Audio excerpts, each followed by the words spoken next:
Yo, what's going on, everybody? Welcome back. Hope you guys all had a great Friday night of NBA. Let's get into tonight's slate. Before I get into this video, please be sure to hit the like button down below and make sure you're subscribed as well. Finally had a good night last night. This week, up to yesterday, has not been good to me at all, but glad that we got a win. Both lineups made out in double ups and then also made out in GPPs with the 281 lineup. I also had Caspi in the other lineup, but I still made out in double ups since he was super high owned. But all in all, it was a fine night. Embiid went off after he only had 13 at halftime. He dropped like 48 in the second half. He went absolutely off on his birthday yesterday, so props to him for really coming through. And then, yeah, everybody else did fine. Valanciunas with another strong game with 40. And Brewer just keeps doing great things at 43. He's just been amazing. Let's talk about this 10-game slate we have for Saturday. It's looking like a stars and scrubs approach for this one. That's what I'm thinking. That's what a lot of people are probably going to do. I mean, it's just so easy. There's too much value on this day that it's hard not to play 2-3 studs.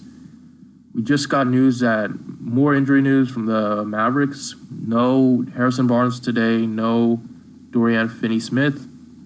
So probably big minutes for Doug McDermott, Dwight Powell, even Nerlens Noel, I think, is in play. All three are great value options. We know the Cavs are going to be without Nance, Rodney Hood, and Kyle Korver. So there's going to be a lot of value on that team, and they're playing the Bulls, give up a ton of points. And then finally, we got the Golden State value. Durant's still out. Caspi's out. So we're going to see like Nick Young, Quinn Cook, Iguodala. Just so much value on this day. So right off the bat, just going to lock in LeBron James at 11-9 against the Bulls. Should absolutely dominate them. Price tag's high, but it's deserving. He has 70-point upside last two games. I think he has a good shot to get 70 tonight if the game stays close. We're playing in Chicago, so I think it will.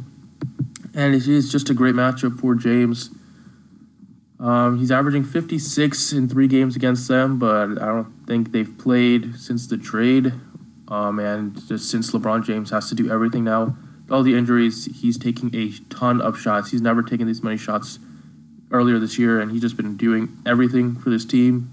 I think he has a huge upside, huge floor in this one, and a really nice ceiling as well. The Bulls are very bad against forwards. I don't know who they're going to try to put on him to defend him. David Nwaba was probably going to be the guy, but there's no way he's going to slow down LeBron James. Bulls are giving up 110 points on the season. Both teams play at a fast pace, and the Bulls do get a lot of turnovers as well, so lots of options for James to rack up some steals and blocks. At 11-9, pricey, but he has great upside. I'm going to be playing him. And then right next, go right to Anthony Davis. Lock in Anthony Davis. I think it's easy to play both of these studs today. Davis is playing the Rockets. I love this matchup for Davis. This game is going to be really high scoring and a fast-paced game. Davis dropped 60 against them last time they met. At home, he plays a lot better at home, averaging over 5.5 more drafting points at home. Great matchup against the Rockets. I don't know who's going to defend him, similar to LeBron James. And I don't even have to say the amount of upside he has. We all know he has 90-point upside. And the game is in New Orleans, so I think it will stay close, and it will be a really good, competitive, high-scoring game. So those are the two studs I'm locking in. I mean, if you don't want to play Davis, I think you can look at Drew Holiday, some of the other guys from the Pelicans team. You're going to want to get some exposure to that game for sure. Holiday's absolutely crushed this team, averaging 50 in 2 games, and he's just been really solid. You see the game log, really consistent, doing everything. So I like him a lot at 83. But yeah, we still got 4,400 left to spend on the other positions. So this is going to be, if I'm going stars and scrubs, which I will definitely in one of the lineups, this is how I'm going to build it. Lock in LeBron, lock in Davis, point guard, Quinn Cook, 3-4. Dropped 43 DraftKings points last night against the Kings. His shot was falling 10 of 13 from the floor. Huge upside in this one. Just at 3-4, you got great upside. Playing the best matchup a point guard can ask for in the Phoenix Suns. Play at the fastest pace in the league. Steve Kerr loves Quinn Cook. He played him 40 minutes. It does not look like Kerr is very high on Livingston. He loves Quinn Cook a lot. He's just been giving him all the run. 40 minutes. If he gets even close to 40 minutes, he should absolutely dominate this game against the Suns. When he was playing alongside Kevin Durant, Durant had the ball in his hands like the whole game. But when he's playing with, and Durant just shoots a lot, so wasn't a ton of shots for him to go around, not a lot of usage.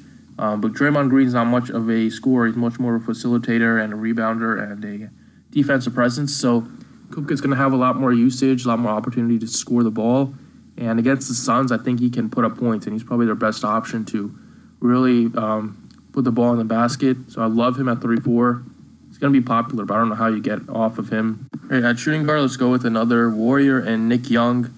At 4-5, the price tag is getting up there a bit, but it's too cheap for this matchup against the Suns. He hasn't been shooting the ball well the last 2 games, but we know Nick Young's just going to continue to chuck. If he makes close to 50%, he's looking at really exceeding value. And in this game, he doesn't do a lot of other peripherals like rebounds and assists, but he can definitely score. He's going to be on the court a long time, played 36 minutes against the Kings. And Kerr are really going to turn to him and Cook to really generate a lot of the scoring. So I think Young at 4-5 is a great value play. Another value play, if you want to go cheaper than Nick Young, is probably J.R. Smith at 3-7.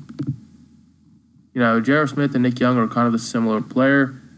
Smith should get a lot more opportunities today and probably will jump back into the starting lineup since Korver is out as well as Hood.